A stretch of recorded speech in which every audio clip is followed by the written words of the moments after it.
Welcome back, Sports Tonight on Channels Television. You can be part of the program on Twitter. We're Channels_Sports, Facebook Channels IFA Sports. Taking a look at rugby administration in Nigeria. What do we have in focus? The forthcoming elections. Who are those that are qualified to lead rugby in this country? Segun Benson has been talking to us about it. Benson, let's continue where we stopped. We're talking about you not going for the presidency, and you say it's rugby. When you see someone that is better, you give him the salute and say take over. Yeah, I mean, in the person of Hamza Attar, I decided to step down for Hamza Attar to run for presidency. Hamza Attar is a known name in rugby. Everybody that's played rugby home and abroad, they know who Hamza is. They know his pedigree. Hamza is a businessman based in Abuja. You know, he's fought so many battles for rugby. He's sponsored so many things for rugby. He's an astute administrator. You understand? So when you see that, so he's a plus to rugby. So when you see that, you fall in line and support his administration. And you see, rugby is not about. It's about it's not about your personal ambition. Yeah. If you see what's going to be beneficial for rugby, then you do it. So for the better of rugby, not individual, personal nomenclature, presidency. See somebody that can deliver, then you might as well just support them. What difference can your team bring to rugby administration in Nigeria? First and foremost, like we said, for the past 4 years, we haven't had any grassroots rugby develop. I'll tell you what, when we started the I-Try 8 years ago, some of the guys playing in the Nigerian League today, some of them are from the I-Try. These are graduates from the I-Try program that was sponsored, So, I mean, if you tell me, in 4 years, they stopped the program. If we had continued, we would have had more players in the league from graduates from that I-Try program. So the current administration stopped it because they wanted their own thing. You see, we need to understand something. Rugby is bigger than our personal ambition. It's not just want to be a president for the nomenclature of it, but you want to be president because you love the game. You're ready to make sacrifices. I mean, I sacrificed. When Hamza came on board, I said, okay, you know what, Hamza, he's fought many battles. I know his pedigree. Yeah. I'm happy to work alongside. That's why I'm going as vice. Now, he's come on board. I know what he can do. We know his wealth of experience. He can open doors for sponsorship as well, which every other sport is suffering from. Hamza is that man that can open the door for sponsorship. And, every sport is a business. We can run rugby as a business. I'll tell you one thing. The past administration, for 4 years, we haven't even seen no financial records.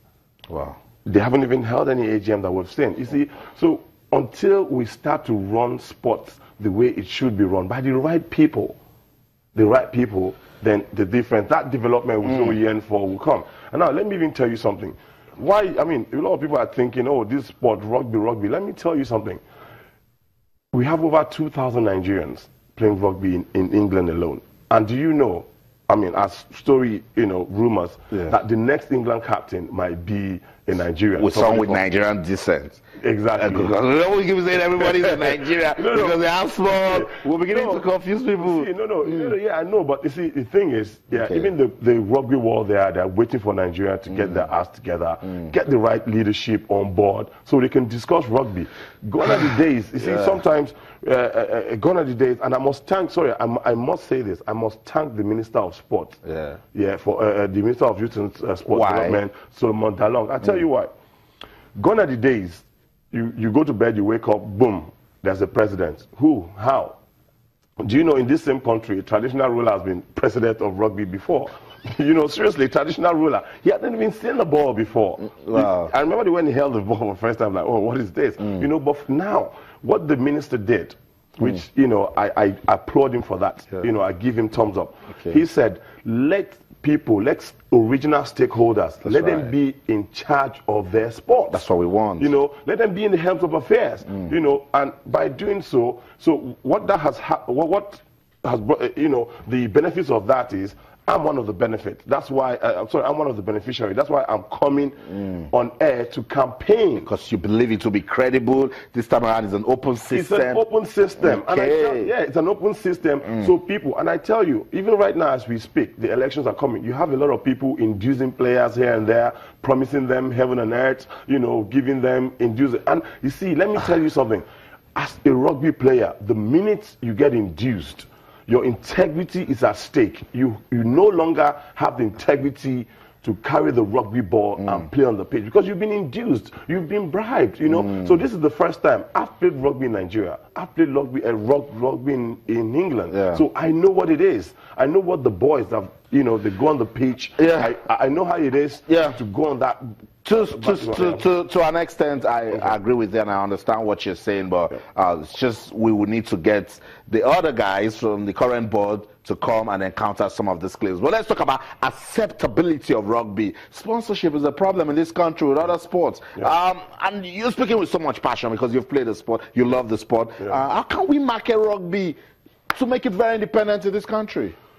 Okay, it's fine. Yeah. Now, I'll tell you something. If you notice, part of our strategy in our manifesto, which during my press conference when I gave out, like, we're actually going to focus on the grassroots and the elite. Yeah. Now, you find out rugby has like, you have a 15 aside and you have a 7 aside.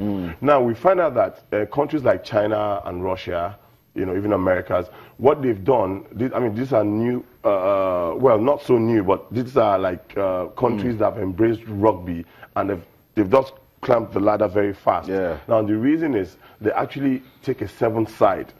7-aside rugby is more fancy, you know, so you have a lot of people coming to see players run around. That's right. People understand it more. The 15s tend to be a bit more complicated. So until we start making it fancy, whereby sponsors come in and we have like a rugby carnival where people can bring their families, you know, on a Saturday, enjoy a rugby, you know, the way it should be played in the traditional, then sponsors, brands will start to see how they can actually tie their brands with that festivity of rugby, you know. So that alone, that will also help market their products. Hopefully some